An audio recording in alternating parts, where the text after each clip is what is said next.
प्रधानमन्त्री प्रचण्ड र डाक्टर बाबुराम भट्टराई विरुद्धको मुद्दामा कारण देखाउ आदेश जारी। मुद्दालाई अग्राधिकार सर्वोच्च अदालतले प्रचण्डलाई सोध्यो। लेलिन विष्टलाई अयोग्य लडाकु बनाउनुको कारण राष्ट्रपति रामचन्द्र पौडेलको स्वास्थ्य अवस्था कस्तो छ त? आज डिस्चार्ज गर्ने तयारी छ या के छ? यसबारे सम्पूर्ण जानकारी।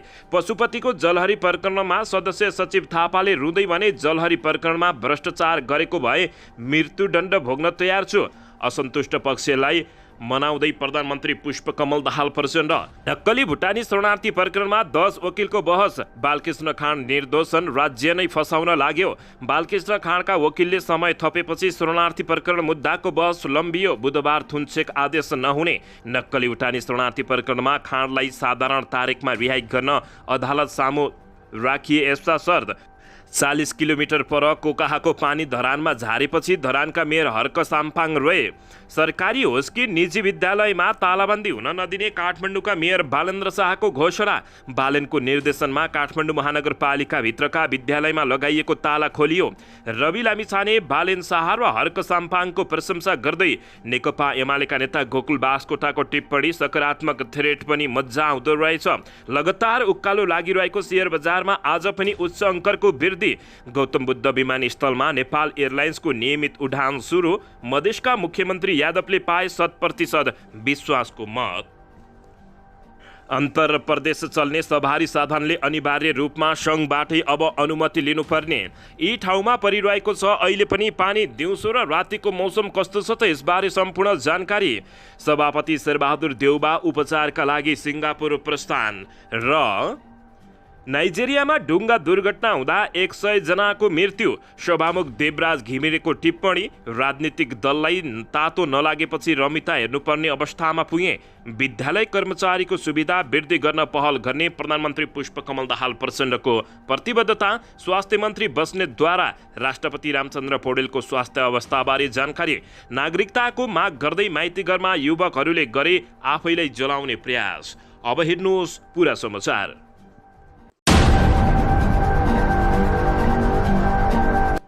दर्शक महानुभावहरू नमस्कार। नेपाली न्युज टिभीको न्युज बुलेटिन खबरमा यहाँहरूलाई हार्दिक स्वागत छ। सदाझै आज पनि तपाईँहरूमा देश तथा विदेशका महत्त्वपूर्ण समाचार अपडेटका साथ उपस्थित भइसकेका छौँ। दर्शक महानुभावहरू हामीलाई तपाईँहरूले कहाँदेखि हेर्दै हुनुहुन्छ नेपाल बाहेक जिल्ला र ठाउँको नाम लेख्नुहोला। यदि विदेशमा हुनुहुन्छ भने आफू रहेको देशको नाम पनि लेख्न नभुल्नुहोला। र हाम्रो च्यानल नेपाली न्युज टिभीलाई अहिलेसम्म पनि सब्सक्राइब गर्नुभएको छैन भने सब्सक्राइब गर्नुहोला। साथै सँगै रहेको बेल आइकनलाई दबाउन पनि नभुल्नुहोला। आउनुहोस् दर्शक महानुभावहरू आजको पहिलो तथा विशेष खबरतर्फ लागौं। दर्शकबिन प्रधानमन्त्री पुष्पकमल दाहाल प्रचण्ड र पूर्व प्रधानमन्त्री डाक्टर बाबुराम भट्टराई विरुद्धको मुद्दामा सर्वोच्च अदालतले कारण देखाउ आदेश जारी गरेको छ। न्यायाधीश सपना प्रधान मल्लको एकल इजलासले प्रारम्भिक सुनवाईपछि माओवादी सशस्त्र युद्धमा भाग लिएका र पछि युएनको प्रमाणीकरणमा अयोग्य ठहर भएका विषयमा उचित निर्णय नगर्नुका कारण पेश गर्न सर्वोच्च अदालतले आदेश दिएको छ। सर्वोच्च अदालतले प्रधानमन्त्री प्रचण्डलाई बाल सैनिकलाई अयोग्य लडाकु बनाउनुको कारण सोधेको हो। सर्वोच्च अदालतले प्रधानमन्त्री पुष्पकमल दाहाल प्रचण्ड विरुद्ध माओवादी जनयुद्धका बाल सैनिकका रूपमा भर्ती भएका लेलिन विष्टले दायर गरेको रिटमा कारण देखाउ आदेश गरेपछि प्रधानमन्त्री प्रचण्ड अप्ठ्यारोमा परेका हुन्। सर्वोच्च अदालतले रिट निवेदनलाई अग्राधिकार समेत दिएको छ। रिट माथि प्रारम्भिक सुनवाई गर्दै न्यायाधीश सपना मल्ल प्रधानको एकल इजलासले विष्ट लगायत बालबालिकाहरूलाई अयोग्य लडाकु बनाउनुको कारण प्रधानमन्त्री प्रचण्डलाई सोधेको छ। माओवादी जनयुद्ध कालमा 2051 सालदेखि बाल सैनिकको रूपमा भर्ती भएका लेलिन विष्टले आफूलाई अयोग्य लडाकुको बिल्ला भिराई शिविरबाट निकालेर युद्ध अपराध गरेको भन्दै नेकपा माओवादी केन्द्रका अध्यक्ष एवं प्रधानमन्त्री पुष्पकमल दाहाल प्रचण्ड तथा पूर्व प्रधानमन्त्री डाक्टर बाबुराम भट्टराई विरुद्ध सर्वोच्च अदालतमा रिट दिएका थिए। निवेदक विष्टले बाल सेनाको रूपमा परिभाषित गरी पहिचान दिलाई राहत परिपूर्ण क्षतिपूर्ति र न्याय दिलाउन विपक्षीका नाममा परमादेश माग गरेको हो। यसअघि विष्टको रिट सर्वोच्च प्रशासनले दरपिट गरिदिएको थियो। सर्वोच्चको रजिस्ट्रारले जेठ 16 गते विष्टको निवेदन दरपिट गरिदिएका थिए। रिट निवेदन दरपिट भएपछि विष्टले पुनः दर्ताको माग गर्दै जेठ 18 गते निवेदन दिएका थिए। दर्शकबिन यसैबीच यता शहीद गङ्गलाल राष्ट्रिय हृदय केन्द्रमा उपचाररत राष्ट्रपति रामचन्द्र पौडेलको स्वास्थ्य अवस्था सामान्य रहेको अस्पताल प्रशासनले जानकारी दिएको छ। मङ्गलबार बिहान नियमित स्वास्थ्य परीक्षणका क्रममा अस्पताल पुगेका उनलाई अस्पतालले चिकित्सकको सल्लाह अनुसार 24 घण्टासम्म अवलोकनमा राखेको अस्पतालका कर्मचारी निर्देशक डाक्टर चन्द्रमणि अधिकारीले जानकारी दिएका छन्। उनका अनुसार राष्ट्रपति रामचन्द्र पौडेललाई बुधबारसम्म डिस्चार्ज गर्ने तयारी भएको समेत जानकारी प्राप्त भएको छ। दर्शक महानुभावहरू, राष्ट्रपति रामचन्द्र पौडेलको स्वास्थ्य अवस्थामा यति बेला आम नागरिकहरूको समेत चासो रहेको भन्दै राष्ट्रपति रामचन्द्र पौडेलको अपरेसन पनि भएको कतिपयले बताएका छन्। यद्यपि प्रशासनले भने यो कुरा नखुलाएको जानकारी प्राप्त भएको छ। दर्शकबिन यसैबीच यता पशुपति क्षेत्र विकास कोषको सदस्य सचिव मिलन थापाले सुनको जलहरीमा आफूले घोटाला गरेको भए मृत्युदण्डको सजाय भोग्न तयार भएको बताएका छन्। मङ्गलबार बसेको राष्ट्रिय सभा अन्तर्गतको राष्ट्रिय सरोकार तथा सामान्य समितिको बैठकमा उनले पशुपतिको जलहरी प्रकरणमा आफ्नो संलग्नता नभएको दावी गरेका छन्। पशुपतिनाथमा चढाइएको जलहरीको विषयमा प्रश्न उठेपछि थापा स्पष्टीकरण दिनका लागि समितिको बैठकमा पुगेका थिए, तर उनले उक्त प्रकरणमा कुनै पनि संलग्नता नभएको दावी गर्दै आफूलाई समाजमा सुनचोर भनेर चिनाइएको भन्दै गुनासो समेत गरेका छन्। यतिसम्म कि उनी बैठकमै स्पष्टीकरण दिँदै पटक पटक रोएका थिए। उनले पशुपतिनाथको जलहरीमा एक रति पनि भ्रष्टाचार नभएको दावी गर्दै दोषी ठहर भए मृत्युदण्डको सजाय दिन पनि भोग्न तयार रहेको बताएका छन्। सुनको जलहरीको न्याय माग्दै मैले पनि आत्महत्या गर्नुपर्ने हो उनले प्रश्न गर्दै सोधेका छन्। म यो सुनको जलहरीको समितिको संयोजक हो, यसमा नेपाल राष्ट्र बैंकले गरेको सम्झौता अनुसार हामीले सुन ल्याएका हौँ। उनले भने 103 केजी सुन आएको छ। हामी राज्यको निकायबाट मनोनित भएपछि हामी कर्मचारी हो, राज्यले जे निर्देशन दिन्छ त्यही गर्दा हामीले गल्ती गरेका हौँ र भनेर प्रश्न पनि गरेका छन्। 10 केजी सुन पुगेन भने म मृत्युदण्ड लिन पनि तयार छु। आज मेरा गाउँभरि बेइज्जत भएको छ। उनले भने मेरा दुईजना सन्तान छन्। थापाले रुँदै भनेका छन्, म कमजोर होइन तर राज्यले मलाई कमजोर बनाएको छ। साथै थापाले नेपाली सेनाको निगरानीमा जलहरी निर्माण गरिएकोले सुन कम भए सेनाले पनि दोष भोग्नुपर्ने बताएका छन्। अर्को कुरा, नेपाली सेनाको विश्वास गर्ने कि नगर्ने, सुनको जलहरीमा नेपाली सेनाको 24 घण्टा निगरानी थियो। नेपाली सेनालाई विश्वास गर्ने कि नगर्ने उनले प्रश्न बारम्बार उठाएका हुन्। बैठकमा प्रश्न गर्दै उनले भने सो सुन हराएकोमा सेनाले जिम्मेवारी लिने कि नलिने भनेर प्रधान सेनापति समेत पनि कुरा गरेको छु भनेर यस्तो स्पष्टीकरण दिएका छन्। दर्शकबिन यसैबीच यता प्रधानमन्त्री पुष्पकमल दाहाल प्रचण्डले बजेटमा असन्तुष्ट रहेका सत्तारूढ दलहरू एकीकृत समाजवादी पार्टी र जनता समाजवादी पार्टीलाई मनाउन पहल थालेका छन्। सत्तारूढ दल गठबन्धनको मङ्गलबार बिहान बसेको बैठकमा प्रधानमन्त्री पुष्पकमल दाहाल प्रचण्डले दुवै दलको चासो रहेका क्षेत्रलाई सम्बोधन गर्ने गरी गृह कार्य अगाडि बढाउने आश्वासन दिएका छन्। एकीकृत समाजवादी पार्टी र जसपाले प्रधानमन्त्री दाहाललाई भेटेर बजेट संशोधन नभई पारित हुन नदिने चेतावनी दिएपछि प्रधानमन्त्री प्रचण्ड आत्तिएका हुन्। प्रधानमन्त्री दाहाल, अर्थमन्त्री प्रकाश शरण महतो र काङ्ग्रेस सभापति शेरबहादुर देउबाका गृह जिल्लामा ठूलो हिस्सामा बजेट विनियोजन गरेको भन्दै उनीहरू आक्रोशित रहेका छन्। बजेटकै कारण गठबन्धनमा खटपट परेपछि प्रधानमन्त्री दाहालले मङ्गलबार बिहान बालुवाटारमा बैठक बोलाएका थिए। अर्थमन्त्री महतो निकट स्रोतका अनुसार बजेटमा संशोधन गर्न नसकिने स्थिति रहेकाले असन्तुष्ट पक्षलाई मनाउन योजना समेट्ने तयारी गरेको बुझिएको छ। कानुन मन्त्री धनराज गुरुङले बजेट विनियोजनमा केही गुनासो आएको उल्लेख गर्दै यसमा मिलाउन अर्को मन्त्रीपरिषद बैठकमा छलफल हुने बताएका छन्। प्रधानमन्त्रीका प्रेस सल्लाहकार गोविन्द आचार्यका अनुसार गठबन्धनको बैठकमा कोशी प्रदेश सरकारमा देखिएको सङ्कट बारे पनि छलफल भएको बताइएको छ। नेकपा एमाले नेतृत्वको कोशी प्रदेश सरकारको प्रदेश सभामा बहुमत नभएकाले सङ्कट छ। सत्ता गठबन्धनको पनि बहुमत नपुग्ने अवस्था रहेकाले सरकारको नीति तथा कार्यक्रम र बजेट ल्याउन अप्ठ्यारो परेको जानकारी प्राप्त भएको छ। दर्शक महानुभावहरू, अन्ततः प्रधानमन्त्री पुष्पकमल दाहाल प्रचण्डले असन्तुष्ट पक्षलाई मनाउन खोजिरहेका छन्।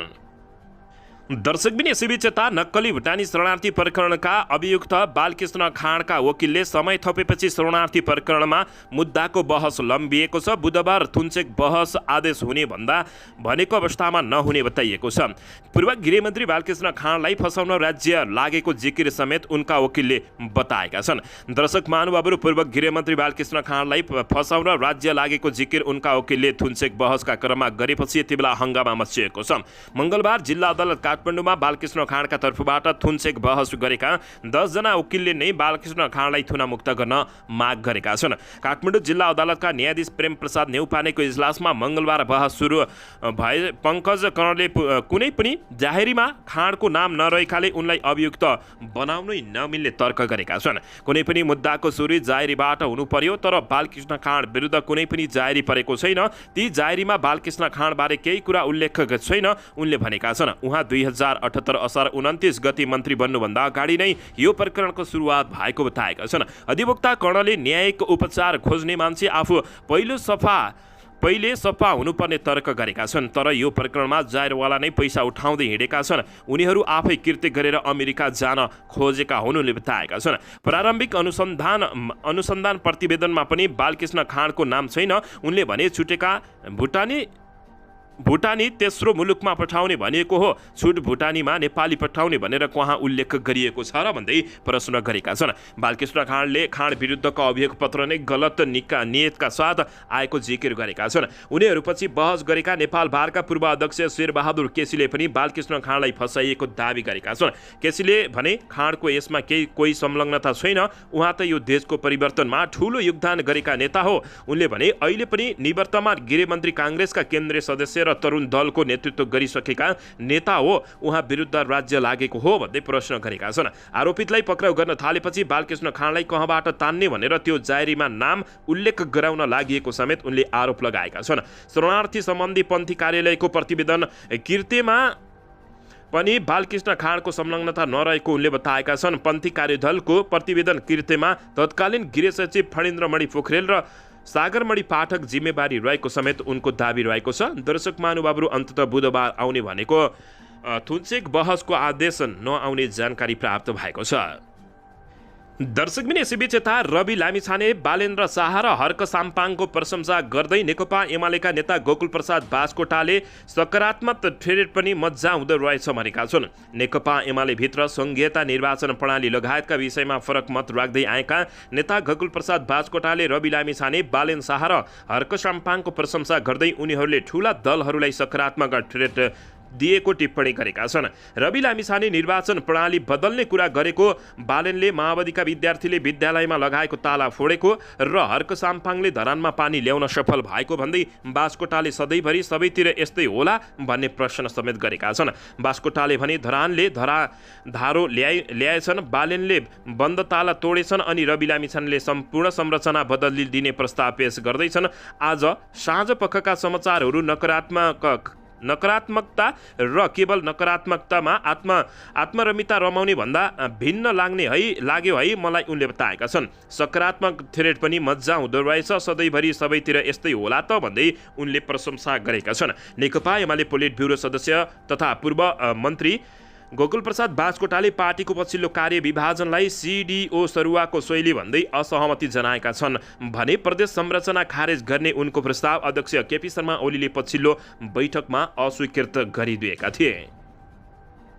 दर्शकबिन यसैबीच आउनुहोस् अर्को समाचारतर्फ लागौँ। मध्य प्रदेशका मुख्यमन्त्री सरोज कुमार यादवले दोस्रो पटक विश्वासको मत 100% प्राप्त गरेका छन्।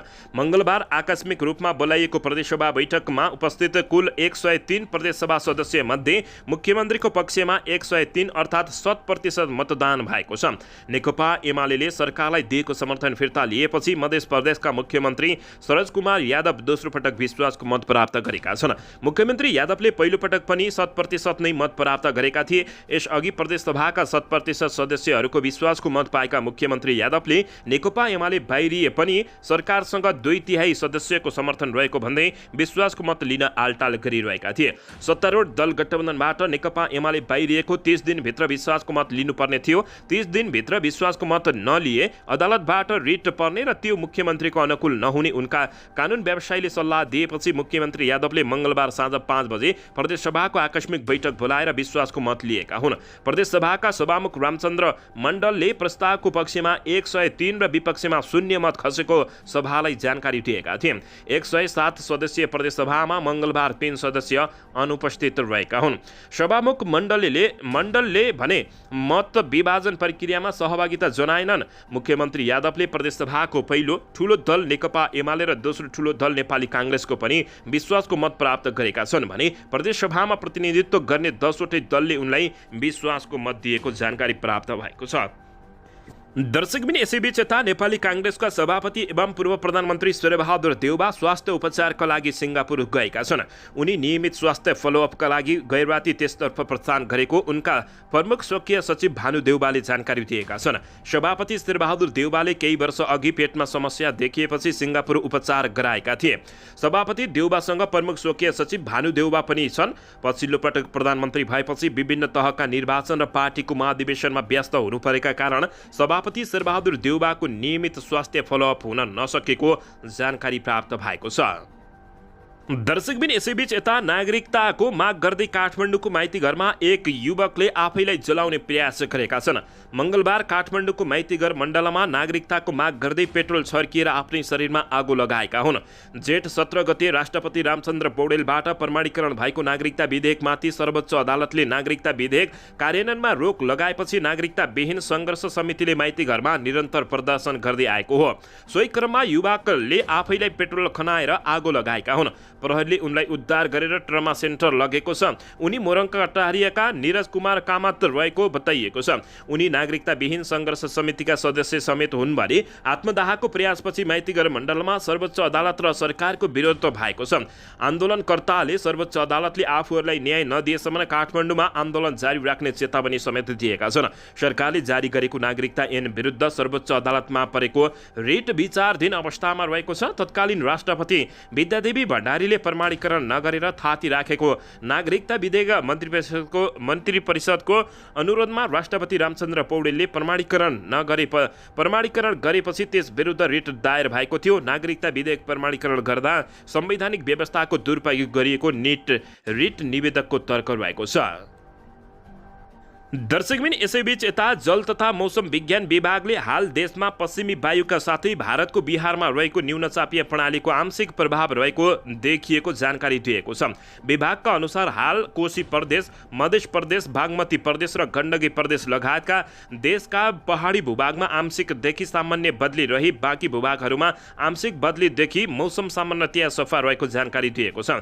कोशी प्रदेश, बागमती प्रदेश र गण्डकी प्रदेशका केही स्थानहरूमा साथै मध्य प्रदेशको 1-2 स्थानमा मेघगर्जन र चट्याङ सहित हल्का वर्षादेखि मध्यम वर्षा भइरहेको जानकारी प्राप्त भएको छ। आज दिउँसो कोशी प्रदेश लगायत देशका पहाडी भूभागहरूमा आंशिकदेखि सामान्य बदली रही बाँकी भूभागहरूमा आंशिक बदलीदेखि सामान्यतया सफा रहने बताइएको छ। कोशी, बागमती र गण्डकी प्रदेशका केही स्थानहरूमा र मध्य प्रदेश लगायत बाँकी पहाडी भूभागमा थोरै स्थानहरूमा मेघगर्जन र चट्याङ सहित हल्कादेखि मध्यम वर्षाको सम्भावना रहेको जानकारी प्राप्त भएको छ। त्यस्तै राप्ती, कोशी प्रदेश लगायत देशका पहाडी भूभागहरूमा आंशिकदेखि सामान्य बदली रही कहीँ बाँकी भूभागमा आंशिक बदलीदेखि मौसम सामान्यतया सफा रहने बताइएको छ। कोशी प्रदेश लगायत बागमती र गण्डकी प्रदेशको पहाडी भूभाग र केही स्थानहरूमा मेघगर्जन र चट्याङ सहित हल्का वर्षादेखि मध्यम वर्षाको सम्भावना रहेको जानकारी प्राप्त भएको छ। दर्शक महानुभावहरू, तपाईँहरू कहाँ के कस्तो अवस्थामा हुनुहुन्छ, सुरक्षित रहनुहोला। दर्शकबिन यसैबीच यता काठमाडौँका मेयर बालेन्द्र शाहले सरकारी होस् कि निजी विद्यालयमा तालाबन्दी हुन कुनै पनि हालतमा नदिने बताएका छन्। काठमाडौँ महानगरपालिकाका मेयर बालेन्द्र शाह बालेनले महानगरको प्रमुख प्राथमिकता शिक्षा भएको बताएका छन्। उहाँ महानगर क्षेत्रभित्रका विद्यालयको गुणस्तर सुधार गर्न निरन्तर अनुगमनमा लागेको बताउँदै मेयर बालेन्द्र शाहले पढ्ने ठाउँमा शैक्षिक सङ्गठनले ताला लगाएर शैक्षिक वातावरण बिगार्ने र सरकारी तथा निजी कुनै पनि विद्यालयमा राजनीतिक गर्ने वातावरणलाई महानगरपालिका अन्त्य गर्ने उनले बताएका छन्। काठमाडौँको एक विद्यालयमा लगाइएको ताला समेत काठमाडौँ महानगरपालिकाका मेयर बालेन्द्र शाहको निर्देशनमा तोडिएको छ।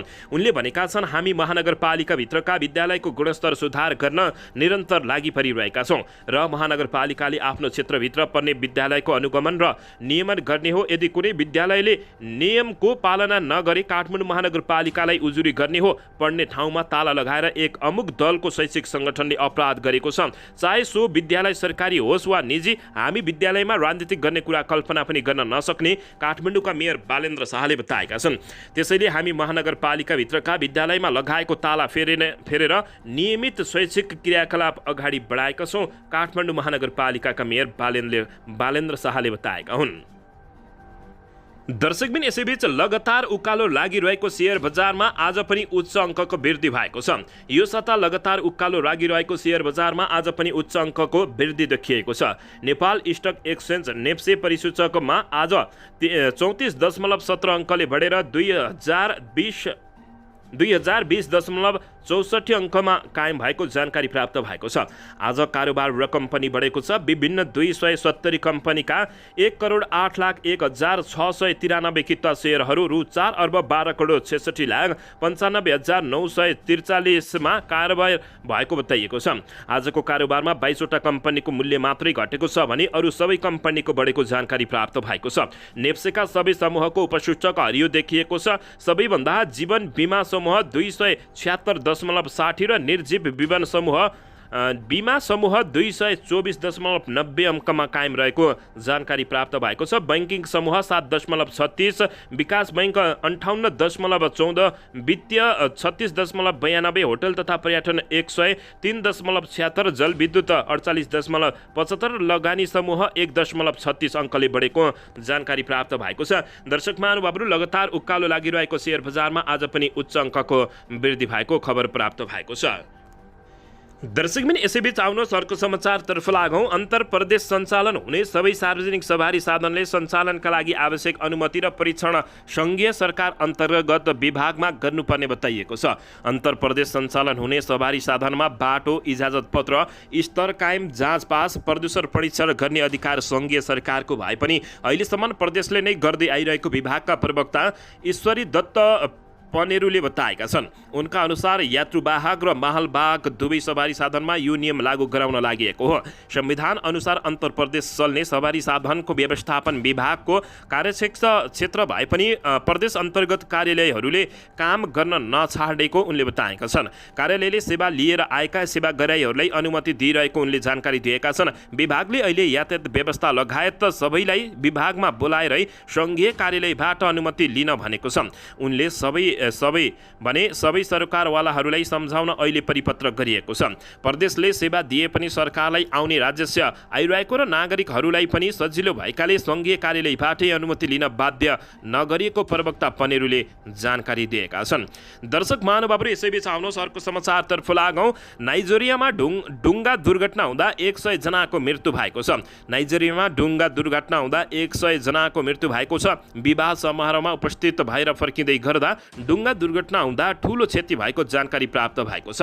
नाइजेरिया राज्यको एबोटी गाउँमा क्वारा राज्यतर्फ फर्किँदै गरेका यात्रु चढेका डुङ्गा नाइजर नदीमा दुर्घटना भएको अल जजिराले खबरमा उल्लेख गरेको छ। दुर्घटनामा 64 जना एउटै गाउँका मानिसको मृत्यु भएको छ भने अन्य 40 जना अर्को गाउँको रहेको छन्। दुर्घटनाको विषयमा जानकारी ढिलो हुँदा उद्धारको काम हुन नसकेको स्थानीयलाई उद्धृत गर्दै खबरमा उल्लेख गरिएको छ। सन् 2021 मा त्यही क्षेत्र आसपासमा भएको डुङ्गा दुर्घटनामा 160 जनाको निकै ठुलो डरलाग्दो मृत्यु भएको थियो। दर्शकबिन यसैबीच यता सभामुख देवराज घिमिरेले संसदीय समितिमा सभापति चयनका लागि दलहरू उदासीन भएपछि आफू रमिता हेर्नुपर्ने अवस्थामा पुगेको टिप्पणी गरेका छन्। मङ्गलबार सिंहदरबारमा पत्रकारहरूसँगको भेटघाटमा र कुराकानी गर्दै सभामुख देवराज घिमिरेले संसदीय समितिहरूमा सभापति चयन नहुँदा विधेयक अगाडि बढाउने लगायतका कुराहरूमा घाटा भइरहेको बताएका छन्। सभामुख देवराज घिमिरेले भने संसदीय समितिहरू नबनाउँदा घाटा भइरहेको छ। अहिले जस्तो समिति चलाइरहनु भएको छ उहाँहरूले पनि मैले नै चलाउने हो भन्ने निर्धक्कताका साथ काम गर्न सक्नु भएको छैन। अर्को के भइरहेको छ भने छिटो छिटो विधेयकलाई अगाडि बढाउन र परिणाम निकाल्न घाटा भइरहेको छ। यो घाटा पूर्ति गर्नका लागि छिटो समितिको सभापति निर्वाचित हुनुपर्ने हो उनले बताएका छन्। यसका लागि राजनीतिक दलहरूको प्रतिबद्धता देखिएन। 2-3 दिन हुने भित्र हुने काम पनि ढिलाइ भइरहेको घिमिरेले बताएका छन्। उनले आफूले यसका लागि कोसिस गरे पनि दलहरू अग्रसर नभएको आरोप लगाएका छन्।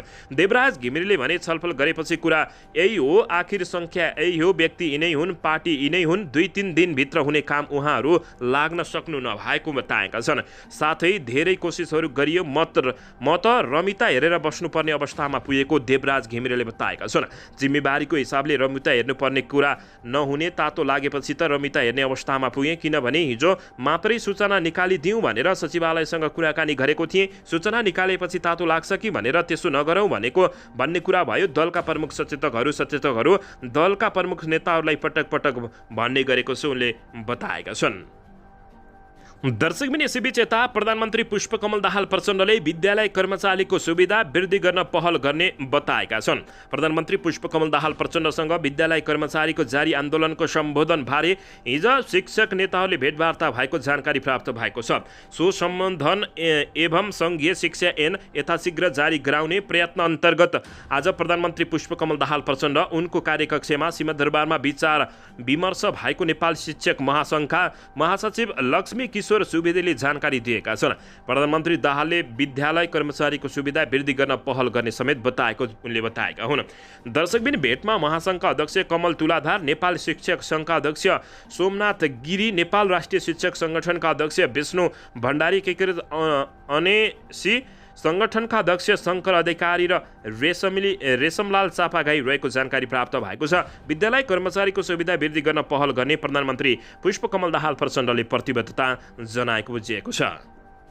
दर्शकबिन यसैबीच यता गौतम बुद्ध अन्तर्राष्ट्रिय विमानस्थलमा हिजो मङ्गलबारदेखि नेपाल एयरलाइन्सले नियमित उडान र अवतरण सुरु गरेको छ। मङ्गलबार बिहान मलेसियाको क्वालालम्पुरबाट आएको नेपाल एयरलाइन्सको एयरबस 320 भैरवामा ल्यान्ड गरेको हो। सोमबार काठमाडौँबाट क्वालालम्पुरतर्फ उडेको एयरबस 320 जहाज मङ्गलबार क्वालालम्पुरबाट सिधै गौतम बुद्ध अन्तर्राष्ट्रिय विमानस्थलमा भैरवामा अवतरण गरेको हो। गौतम बुद्ध अन्तर्राष्ट्रिय विमानस्थलमा नेपाल एयरलाइन्सले क्वालालम्पुरबाट सातामा 2 व्यावसायिक उडान गर्ने तयारी गरेको छ। सांस्कृतिक पर्यटन तथा नागरिक उड्डयन मन्त्री सुदन किरातीले भैरवाबाट दिल्ली उडानको लागि भारतसँग हवाई रूटको अनुमति लिन सरकारले प्रयास गरिरहेको बताएका छन्। छिट्टै गौतम बुद्ध अन्तर्राष्ट्रिय विमानस्थलबाट नियमित उडान हुने समेत उनले जानकारी दिएका छन्। मन्त्री किरातीले विमानस्थल नियमित र पूर्ण क्षमतामा सञ्चालनका लागि प्रचार र बजारीकरण 10 गुणाले बनाउन नेपाल एयरलाइन्सलाई निर्देशन दिएका छन्। वायु सेवा निगम विमानलाई घरमा सुकाएर राख्ने छुट निगमलाई नभएको समेत बताएका छन्। नेपाल वायु सेवा निगमका अध्यक्ष युवराज अधिकारीले गौतम बुद्ध अन्तर्राष्ट्रिय विमानस्थललाई बुद्धिस्ट सर्किटको विकास गर्न कोलम्बो बैंक र म्यानमारको मण्डाले विमानस्थलबाट यात्रुहरूलाई लुम्बिनी ल्याउने प्रयास भइरहेको बताएका छन्। लुम्बिनीको क्षेत्रबाट मलेसिया लगायत अन्य देशमा वैदेशिक रोजगारीमा जानेहरू घर फर्किन सहज बनाउने योजना रहेको उल्लेख गर्दै उनले नेपाल एयरलाइन्सले सस्तो भाडामा उडान भर्ने बताए। यसैबीच यता 40 किलोमिटर पर कोकाहाको पानी धरानमा झारेपछि हर्क साम्पाङ भावुक भएका छन्। दर्शक महानुभावहरू 13 महिना अघि भएको स्थानीय तह निर्वाचनमा स्वतन्त्र उम्मेद्वार हर्क साम्पाङको एउटै नारा थियो। त्यति बेला ककाकुल धरानवासीलाई पानी खुवाउने उनले यो नारालाई बिस्तारै सार्थक बनाउँदै लगेका छन्। काङ्ग्रेस एमाले र माओवादीबाट निर्वाचित वडा अध्यक्षहरूसँग अझै राम्रो सम्बन्ध बनाउन नसकेका उनले श्रमदान अभियानबाटै 40 किलोमिटर पर स्थित बराहा क्षेत्र नगरपालिका स्थित कोकाहा खोलाको पानी सोमबार राति धरानमा झार्न उनी सफल भएका छन्। दर्शकबिन सोमबार राति 12 बजे कोकाहाको पानी धरान उपमहानगरपालिका 20 स्थित पकुवा खोलामा झर्दा मेयर आफै त्यहाँ पुगेका थिए। मेयर हर्क साम्पाङकै योजनामा बनेको साबुन उद्योग निर्माण स्थल नजिकैको पकुवा खोला स्थित बास आउट पोइन्टमा पनि पानी खसेको हो। मध्यराति कोकाहाको पानी बास आउन पोइन्टमा राखेसँगै मेयर हर्क साम्पाङ खुसीले रोएका थिए। कोकाहाको पानी धरानमा झारेपछि हर्ष विभेद भएर रोएका हर्क साम्पाङले त्यही पानीले नुहाएका थिए। आफूहरूलाई श्रमदानमा सघाउने सबैलाई मध्यराति पुगेका उनी रात दिन श्रमको मैदानमा रहेका थिए। दर्शकबिन उनी कोकाहाको पानी धरानमा नझारी घर नफर्कने भन्दै आइतबारदेखि धरानको पटनलीमा सुतेका थिए। त्यसपछि सोमबार दिउँसो र रातिसम्म पाइपबाट हावा निकाल्ने काममा उनी सक्रिय रहेका थिए। दिनरातको यो मेहनतपछि कोकाहाको पानी राति 12 बजे धरानमा खसेको थियो। मेयर त्यसको आधा घण्टापछि पकुवा पुगेका थिए। कोकाहाको पानी खसेको देखेपछि उनी भावुक भएर रहेका थिए। त्यहाँ उनले आफूलाई विश्वास गरेर रात दिन साथ दिनेहरूलाई धन्यवाद पनि दिएका हुन्। मेयर हर्क साम्पाङसँगै उपमेयर आइन्द्र विक्रम बेगा पनि साथमा थिए। उनले पनि धरानले इतिहास बनाउन सफल भएको बताएका छन्। कोकाहा खोलाको पानी बराहा क्षेत्रको 40 किलोमिटर छिचोले र धरान बीच स्थित हात्तीसारमा झारिँदैछ। उनले भनेका थिए कोकाहाको पानी धरान ल्याउन करिब 4 करोड रुपियाँ पाइप र अन्य जिन्सी सामानमा सहयोग जुटेको थियो। यसबीचमा सामान्य नगरेको भन्दै दलका नेता कार्यकर्ता वडा अध्यक्षहरूले आलोचना गरिरहेका छन्, तर उनले श्रमदान अभियान चलाएरै धरानमा पानी ल्याउन सफल भएका छन्। दर्शकबिन यसैबीच यता भैरवा स्थित गौतम बुद्ध अन्तर्राष्ट्रिय विमानस्थल सञ्चालनमा आएको 13 महिनापछि नेपाल वायु सेवा निगमले व्यावसायिक उडान सुरु गरेको छ। आज मङ्गलबार बिहान 9:45 मा निगमको जहाज 158 सिट क्षमताको न्यारो बडी जहाज मलेसियाको राजधानी क्वालालम्पुरबाट सिधै गौतम बुद्ध अन्तर्राष्ट्रिय विमानस्थलमा अवतरण गरेको छ। मलेसियाबाट 90 जना यात्रु बोकेर आएको राष्ट्रिय ध्वजवाहक जहाज भैरवा स्थित विमानस्थलमा 31 जना यात्रु ओह्रालेर काठमाडौँ गएको थियो। पर्यटन मन्त्री सुदन किराती र राज्य मन्त्री सुशीला सिरपालीले विमानस्थलमा यात्रुलाई स्वागत गरेका थिए। मन्त्री किरातीले यसको निरन्तरता चुनौतीपूर्ण भएको समेत बताएका छन्। प्रधानमन्त्री पुष्पकमल दाहाल प्रचण्डको विशेष निर्देशनमा व्यावसायिक उडान सुरु भएकोले यसको नियमितताका लागि सरकारी तथा निजी क्षेत्र सबै लाग्नुपर्ने उनको भनाइरहेको छ। नेपाल एयरलाइन्सलाई आगामी दिनमा स्थायित्व प्रभावकारी सञ्चालन र बजारीकरणका लागि प्रचार प्रसारमा जोड दिन पनि उनले निर्देशन दिएका छन्। बुद्ध सर्किटकै बजारीकरणका लागि यो विमानस्थल निर्माण गरिएको हो। भैरवाबाट पनि जहाज उडाउन सकिन्छ भन्ने विश्वास दिलाउनु पर्दछ उनले बताएका छन्। उनले भने यसमा विमानस्थलबाट दिल्ली लगायत अन्य गन्तव्यमा पनि उडान गर्ने प्रयास जारी गर्ने बताएका छन्। निगमलाई पूर्ण व्यावसायिक रूपमा सञ्चालन गर्न र दुर्गमका जनतालाई समेत सेवा प्रदान गर्न नयाँ जहाज किन्नुपर्ने आवश्यकता रहेको मन्त्री किरातीले बताएका छन्। निगमलाई व्यावसायिक रूपमा सञ्चालन गर्न र दुर्गमका जनतालाई समेत सेवा प्रदान गर्न नयाँ जहाज किन्नु परेको आवश्यकता रहे तापनि निकै बाधा र अडचन भएको समेत मन्त्री किरातीले बताएका छन्। दर्शकबिन यसैबीच यता पशुपति क्षेत्र विकास कोषले पशुपतिनाथ मन्दिरमा चढाइएको सुनको जलहरीमा 10 केजी सुन नहराएको दावी गरेको छ। मङ्गलबार सङ्घीय सांसद राष्ट्रिय सभा अन्तर्गतको राष्ट्रिय सरोकार तथा सामान्य समितिको बैठकमा कोषका सदस्य सचिव डाक्टर मिलन कुमार थापाले सो स्पष्टीकरण दिएका छन्। उनले सो जलहरीमा 10 केजी सुन नपुगे आफू फाँसीको सजाय भोग्न तयार रहेको समेत बताएका छन्। आफूले पटक पटक सो जलहरीको सुन तौल लिन गरेको आग्रहलाई व्यवस्था गरेर राज्यले आफूलाई चोर करार गर्न खोजेको भन्दै सदस्य सचिव थापाले आँसु झारेका थिए। आफ्ना 2 सन्तान रहेका र उनीहरूको भविष्य समेत अन्धकार हुने गरी आफूलाई सुन चोरीको आरोप लगाइएको दुखेसो पोख्दै उनले राज्यको नीति यही हो भनी समेत प्रश्न गरेका थिए। सदस्य सचिव थापाले आफूलाई पशुपति क्षेत्रको भेटी जग्गा लगायतका सम्पत्ति दुरुपयोग गरेर बाँच्नु नपर्ने पनि बताएका छन्। उनले यो केसमा आफूले न्याय नपाए आत्महत्याको बाटो रोज्नुपर्ने अवस्था आएको हो र भनी सांसदहरूसँग जिज्ञासा समेत राखेका छन्। उनले भने यदि 10 केजी सुन पुगेन भने मलाई मृत्युदण्ड दिँदै हुन्छ। उनले भने म मृत्युदण्ड लिन तयार छु। आज मेरो गाउँभरि बेइज्जत भएको छ। मेरो 2 जना सन्तान छन्। गहभरि आँसु पार्दै उनले भने अन्यथा नलिनु होला, म कमजोर होइन तर राज्यले कमजोर बनायो नि त उनले बताएका छन्। आयोगले छानबिन गर्न